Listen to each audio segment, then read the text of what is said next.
on that point, one of the arguments that's been made by both, and to be fair here, both the right and the left in some cases, is that this is going to save money because you're going to have a lower prison population. Well, Fred, sorry to interrupt you, but Kevin Wade, when Fred talks about people on the right and the left say this is going to save money, I would beg to differ from that because they didn't ask me. They didn't ask a conservative like Rick Trader because I'm totally against this. To me, this is all coming from the left. And the people on the left are saying, well, it's people on the right want it too. Kevin Wade, I don't believe that. I think people who are on the right, people who aren't conservatives, like you and me, see no good out of something coming out of this. Fred, this is Kevin Wade. I think those on the left who talk about the cost of incarceration fail to examine the cost of having someone who should be incarcerated on the streets. Let's say someone's drug habit costs $100 a day. How many things do you have to steal so you can fence for $100? How you have to steal $300 a day, $500 a day, $1,000 a day? Well, this is a cost to society. And then sometimes while you're stealing something, you're also hitting someone over the head. So what does that cost to have someone? Yeah, I mean, no disagreements on that point. I think my more narrow point was the criminal justice reform bill that's in the Senate now. That was co-sponsored by Mike Lee and supported by Rand Paul, and on the basis largely for cost reductions and so forth from their point of view. So I would think that, but there is some bipartisan, not necessarily, and we might want to separate these two issues of criminal justice reform as a kind of larger concept and this particular mass prison release, which was done in a very arbitrary way.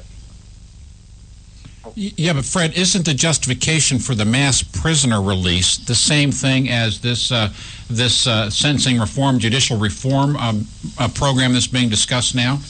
Yeah, I mean there are similarities, right. By separating those, I was just separating out the Mike Lee, Rand Paul, and some of the other folks who among the Republican Party who seem to be on board with this.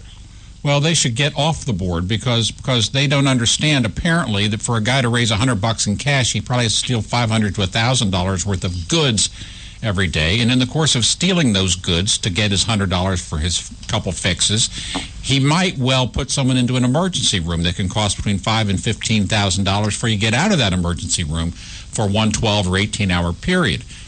And this repeats day after day after day after day after day. So their thinking may be that we can save some cost for the penitentiary system, but you really need to start thinking about the Americans back home who have enough on their hands without being worried about their kids and grandkids getting hooked up on heroin or OxyContin and having their place looted while they're out visiting friends. And this, go ahead. Sorry. But I mean, people forget. I happen to be of an age that I remember the widespread breaking and enterings that took place in the 1970s as America developed its first broad appetite for drugs, and just stealing and stealing and stealing and stealing and stealing, all of which has to be covered by insurance, all of which then has to be covered by insurance premiums. It doesn't make financial sense, and it certainly isn't good for the next person who ends up in an emergency room. So I'm sorry that some of our leaders, including Republicans, seem to have a very narrow view of the total cost this holds for American society. You know, Kevin, if I could add, and just think, the slightest crime, let's say when you go out to your car after the show, and somebody broke your window to take something out of your car, just think how that ruins your day. And the next day, and the next day, until you emotionally can get over that break-in. There's more than just a dollar amount on the hardships that minor crimes create for people. I mean, then you have to take your car, you got to get it fixed, and then you either have to pay for it or deal with your insurance company, and then when you go to renew your policy, your insurance company deals with you by raising your rates because you had a claim for a broken window. I mean, this thing just snowballs and snowballs. Right. There's another point in all this, too, and that is on the left there is a sort of circular argument which goes something along the lines that, well, these tough sentences that the government started imposing back in the 80s or so. We don't need that now because crime rates are lower. There's reasons that crime rates are lower, Fred. It's called 3 strikes you're out and minimum sentencing. That's why crime rates are lower. And that's exactly what they want to reverse. Kevin, you and I were talking about this before we went on the air today, about the reason for minimum sentence. You want to talk about that a little bit? Well, I mean, Fred, you know this. I mean, we had judges that simply didn't spend too much time reading the law or fully weighing the damage done by the recently convicted perpetrator, and they were soft on sentencing, and that fellow would be out in 18 months instead of behind bars for 8 years, and he's back to his mischief. And that's why we came up with minimum sentencing, and I don't think that the quality of our judges has improved since those laws were passed. That's probably true. I mean, a lot of judges, and I guess back to the Republican-Democrat thing, if you want to talk about that. Sometimes judges come on as conservatives, and then they get caught up in what have you. I mean, wanting to get the good headlines and so forth, and they move left, and they impose like really light sentences on some of the most heinous crimes. Yeah, like the two that beat up my niece, put her in the hospital, facial reconstruction surgery. A week later, she ends up dead. Oh yeah, a 15-year-old and a 17-year-old. By the way, they had rap sheets, both of them a mile long. The 17-year-old was 1 month from his 18th birthday, was in front of the same judge 1 month prior to the assault on my niece. Wow. Sorry, Kevin. Sorry, Fred. Fred, maybe you can take a message to the establishment down there in Washington. If they go soft on these drug crimes, and they really do let thousands and thousands of drug dealers and drug operatives out on the street, the American voters will absolutely blow up in their face. It doesn't matter if they're Republican or Democrat. When you have someone in your family, your sister, your daughter, your son, your brother, become addicted to hardcore drugs, you and your entire family die every single day with grief about something you cannot undo. And anyone who thinks that we can rationalize this by some drug rehab and going soft on these people and getting them out on the streets, you're just spreading a disease that has no widespread cure. You know, Kevin, and this will blow up. I guarantee this will become one of the hottest political issues in 2016. So if they think it's a good idea, okay, cut it loose, because you will see a pushback that will be unbelievable in its reaction and violence. Kevin, right now you have a repeat rate of 80%. 80% of those criminals that fulfill their sentence and go out on parole violate and end up back in jail. Fred, I apologize because we always let our guests talk. You've been on the show many times, but this is a hot button thing in this studio right now. And the ones who are recidivists, the ones who are in, and there's an 80% chance they'll go back. You know why they end up going in? Because some drug dealer got them hooked. See, it's a big sewer. That's been a big argument on this, because there is in any number you read. I mean, even the most conservative estimate on is says 40%. I mean, the most lenient estimate would say 40%, and various other estimates. When you're talking about drug crimes, it's always up in the 70s, 80s. All the research I've seen on this, because it is just people. It's sort of like a revolving door for so many people, and there are offenders that pose a real danger if they're out on the street. So that's. And I think maybe a lot of Washington politicians aren't aware of that yet.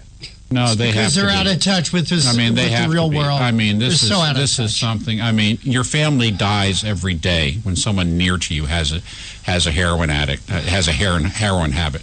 I mean, it's a death. You die every single day. And the people who are in prison, many of them had drug habits that led them to a path that resulted in other crimes that put them behind bars. It all started with that exposure to hard drugs. And letting thousands of people out on the street whose only known accomplishment is they're very effective selling hard drugs and introducing a drug habit to people, it's introducing poison. Only people who hate their own communities would get behind this. And again, this can't be stressed enough, is that the 6,000 people who were let out on Friday, and the ultimately 46,000 who will be released. I'd like to know how many of those 46. Fred, I'm sorry to interrupt, but I would like to know of those 6,000 that were released on Friday are back in jail this Monday morning. I would like to know that. That's a good question, actually. Hey, Fred, we apologize for jumping all over your interview, but this is something that touches both of us. Great interview, Fred. I wish everybody was we owe you 25 minutes of uninterrupted interview. I promise. Okay, I'll take my own show next. Fred Lucas Show. Fred, thank you so much. We got room for you, Fred. We can make room for you. Quickly, here. Fred, tell our listeners how they can keep up with what you're doing, because we didn't give you a chance to talk about it this visit. All right, just check out theblaze.com. We've got stories up to date on the Obama's budget that he signed today. Supposedly a bipartisan budget, but it will push the national debt up to $20 trillion. So I hope people take a look at that. And we've got another story also posted that I just did on the pending impeachment of IRS Commissioner John Koskinen. So hope folks will check into that as well. Fred Lucas, The Blaze, thank you for being with us. Thanks so much. Well, Kevin, great to work with you. We went a little long today, but that's okay. I make the rules. I'm the benevolent dictator. I never went long when I was here without you. Okay? I'm the benevolent dictator, and if we go long, we so do it. But, this, in my opinion, is an important issue that our audience knows about, because those people down in Washington are so out of touch on both sides that we, the people, need to take action to wake these people up. Telephones, emails, letters. This is a disaster. Kevin, this reminds me of what Castro did. He emptied his prisons. He sent those people on boats. Those people ended up in this country, in our prisons. Right now, we got all these criminals coming across our southern borders. If you want to know why we have prison overcrowded, it's because of all the illegals that are here that have committed crimes that are now in our justice system. That's why our prisons are overcrowded. And why is that? It's because we got a government down in Washington who's not looking out for we the people. They're looking out for themselves, their friends, their families, and their political ambitions and their parties. I agree 100%, Rick. I mean, you got to contact your senator and your congressman and say, don't even think about it. Don't even think about that one. Rick, it's Monday. We're wrapping up. It's blew past time. You want to say make a closing for the audience, and I'll take us out? Kevin, great to work with you, and I want to thank our guests today. I want to thank Fred Lucas from The Blaze. Andrew Harrod and David Stevenson. A great show, great way to kick this off on Monday. As always, my friends, God bless, Godspeed, and may God save the United States of America. You're tuned in to Rebooting Liberty.